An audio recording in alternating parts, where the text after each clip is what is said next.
چاہیے مگر ہو گئی تو کیا ہوگا، یہی ہمارا آج کا پہلا سیگمنٹ ہے، کیونکہ جب بھی پاکستان میں اور بھارت میں تعلقات کشیدہ ہوتے ہیں، ہندوستان کے اندر اور پاکستان کے اندر ایک طبقہ جنگ سے کم پہ کسی بات پہ راضی ہی نہیں لگتا۔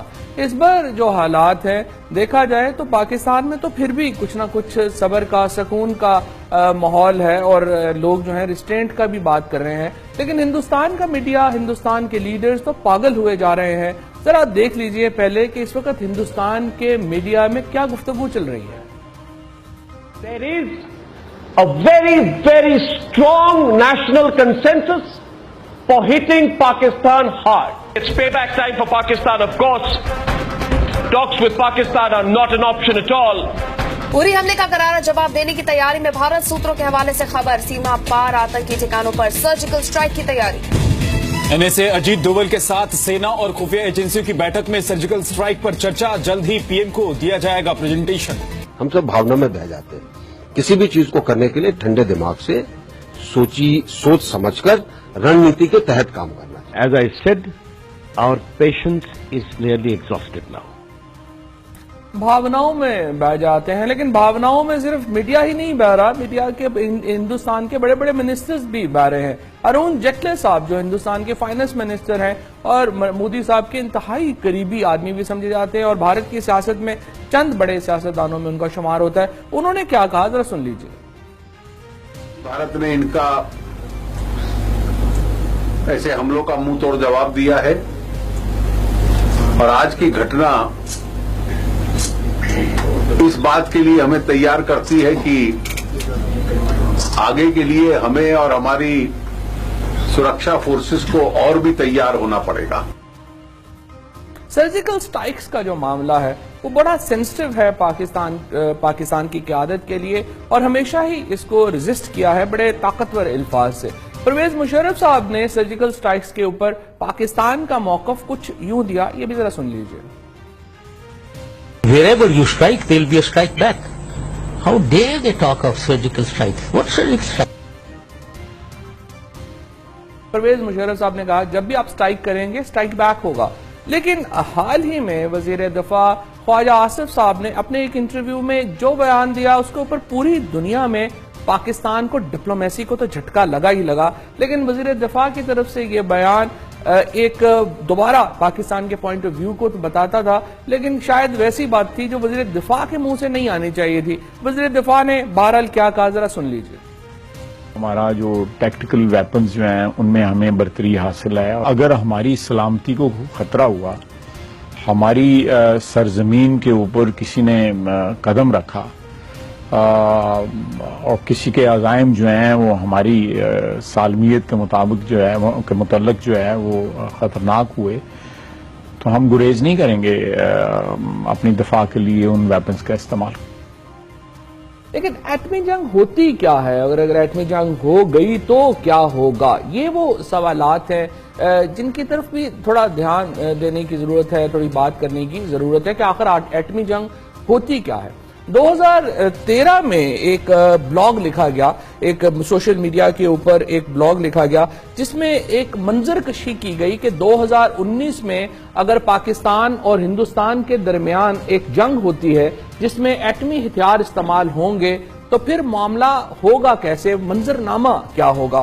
ہم اپنے اس پروگرام میں کوشش کریں گے کہ آپ کو اس بلاگ کی مدد سے، اس سٹوری کی مدد سے ڈاکٹر پرویز ہود بھائی نے ایک اپنی ڈاکیومنٹری بنائی ہے اور مزید دستاویز سے یہ تھوڑا سا بتا سکیں کہ اگر پاکستان میں اور بھارت میں خدا نخواستہ ایٹمی جنگ ہوتی ہے تو پاکستان میں اور بھارت میں حالات کیا ہوں گے، ہمارے شہروں کے حالات کیا ہوں گے۔ اگر اس کہانی کی طرف واپس چلتے ہیں جو 2013 میں لکھی گئی، اس میں ایک فکشنل کریکٹر بنائے گئے ہیں، فکشنل باتیں کی گئی ہیں۔ کہانی شروع ہوتی ہے 28 جنوری 2019 سے، یعنی آج سے 3 سال کے بعد۔ کہا گیا کہ 28 جنوری 2019 کو بھارت کے وزیر اعظم نریندر مودی نے یہ فیصلہ کیا کہ وہ پاکستان کے اندر سرجیکل اٹیکس کریں گے، جس طرح سے ابھی انڈیا کا میڈیا کہہ بھی رہا تھا، اور انہوں نے کہا کہ وہ ذمہ داران کو جواب دیں گے۔ لہٰذا 29 جنوری 2019 کو انڈین ایئر فورس کے طیارے میراج 2000، ریفیل اور سکوئی MK-130 ایئرکرافٹ پاکستان کی حدود میں داخل ہوتے ہیں۔ بھارت حملے کے لیے لاہور کے بجائے ملتان کا انتخاب کرتا ہے، کیونکہ بھارت کا یہ خیال ہے کہ پاکستان کی فورسز لاہور کے اوپر فوکس ہوں گی، لہٰذا وہ حملے کے لیے لاہور کے بجائے ملتان کے شہر کو فوکس کرتا ہے۔ T-90 اور T-72 ٹینکس میرگڑھ کے مقام کے اوپر پاکستان کے الخالد ٹینک سے ٹکراتے ہیں۔ پاکستان کے اور بھارت کے ٹینکس کا یہ جو بیٹل ہے یہ میرگڑھ کا مقام کے اوپر ہوتی ہے۔ اس بلاگ کے مطابق بھارت کی عددی اکثریت کو دیکھتے ہوئے پاکستان کو یہ محسوس ہوتا ہے کہ ٹینکوں کی یہ لڑائی وہ نہیں جیت پائیں گے اور ملتان تک بھارت کا جو داخلہ ہے وہ ممکن ہو سکے گا، لہٰذا پاکستان کی فوجی قیادت ایک اہم فیصلہ کرتی ہے اور وہ فیصلہ کرتی ہے نیوکلیئر ٹیکٹیکل ویپن یوز کرنے کا۔ صبح 2 بجے پاکستان کا 31 جنوری 2009 رات کو 2:16 کے اوپر پاکستان کا جو میزائل ہے خطف میزائل، وہ پہلا نیوکلیئر ٹیکٹیکل ویپن فائر ہوتا ہے۔ اس کے چند ہی لمحوں کے بعد دوسرا نیوکلیئر ٹیکٹیکل ویپن فائر ہوتا ہے۔ بھارت کی پوری جو ٹینکس کی برگیڈ ہے، جو بٹالین ہے، وہ ان حملوں میں کوئلہ بن جاتی ہے۔ ان کے تمام جو فوج ہے وہ ٹینکوں کے اندر ہی کوئلہ بن جاتی ہے۔ اس کے بعد بھارت کے پاس موقع آتا ہے کہ وہ اس کا جواب دے، اس اسٹرائک کا جواب دے سکے۔ اس مقصد کے لیے بھارت کے پاس 3 شہر ہیں، لاہور، کراچی اور راولپنڈی۔ لاہور پر حملے کا سوچا جاتا ہے اور مسترد کیا جاتا ہے اس لیے کہ بھارت کی اپنی بہت بڑی فوج لاہور سے کچھ ہی دور کے اوپر ہے، امرتسر کے پاس، لہٰذا اگر ایٹمی حملہ لاہور پر ہوتا ہے تو اس کے اثرات وہاں پر جائیں گے، لہٰذا اس کو روک دیا جاتا ہے۔ راولپنڈی کے ساتھ بھی معاملہ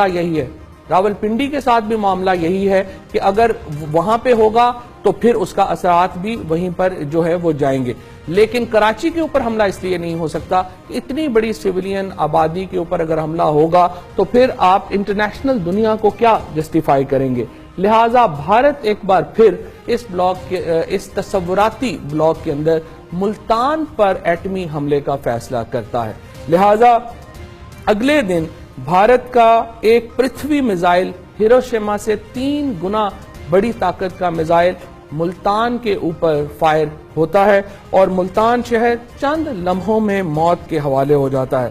صرف آگ کا ایک گولہ ملتان کے اوپر ظاہر آتا ہے اور اس کے بعد فضا میں ابھرتا ہے اور اس کے بعد ملتان میں عمارتیں، پل، انسان، چرند پرند کچھ بھی نہیں بچتا، صرف موت کا رقص ہے جو کہ دنیا دیکھ سکتی ہے۔ ملتان پر اس حملے سے پاکستان کی قیادت ایک ہیجانی کیفیت کا شکار ہوتی ہے اور پاکستان کی قیادت ملتان کے اس کا بدلہ لینے کا فیصلہ کرتی ہے۔ ونگ کمانڈر توصیف احمد، یہ بھی ایک فکشنل کریکٹر ہیں۔ ونگ کمانڈر توصیف احمد فالکن اسکواڈرن سے تعلق رکھتے ہیں، پاکستان کے سب سے مایہ ناز پائلٹس میں سے ایک ہیں اور وہ موٹر وے کے اوپر سے F-16 طیارہ اڑاتے ہیں۔ شہباز ایئر بیس سے F-16 طیارہ نہیں اڑایا جاتا تاکہ بھارت کے ریڈار سسٹم کو ڈیفیٹ کیا جا سکے، اس کو دھوکہ دیا جا سکے۔ یہ موٹر وے سے یہ F-16 طیارہ بلند ہوتا ہے اور اس F-16 طیارے کے اوپر 1 میگا ٹن نیوکلیئر ویپن جو ہے، نیوکلیئر بام جو ہے وہ فٹ ہے۔ کوناٹ سینٹر صبح 8:47 کوناٹ پلیس دہلی یہ طیارہ پہنچتا ہے اور کوناٹ پلیس دہلی کے اوپر توصیف احمد یہ بام ریلیز کر دیتے ہیں۔ اس بام کو ہوا جو ہی چھوتی ہے، جب یہ بام ریلیز ہوتا ہے اور اس کو ہوا چھوتی ہے تو چند منٹوں میں یہ جو بام ہے یہ ایک آگ کا گولہ بن جاتا ہے اور درجہ حرارت دہلی میں وہی ہو جائے گا جو کہ سورج کا درجہ حرارت ہے۔ زمین، میٹل، انسان، جو کچھ بھی دہلی میں اس وقت موجود تھا وہ سارے کا سارا لمحوں میں محلول بن جائے گا۔ صدارتی محل، ہوٹل، سیاستدان، پارلیمان، فوجی سب لمحوں میں ختم ہو جائیں گے۔ جب آگ کا یہ گولہ ختم ہوتا ہے تو شاک ویو آتی ہے، جو شاک ویو آتی ہے اس کے نتیجے میں ایک تیز ہوا جو سپر سونک جہاز سے بھی زیادہ تیز ہوگی وہ شہر کو ہٹ کرے گی اور تمام شہر بالکل ملیا میٹ ہو جائے گا۔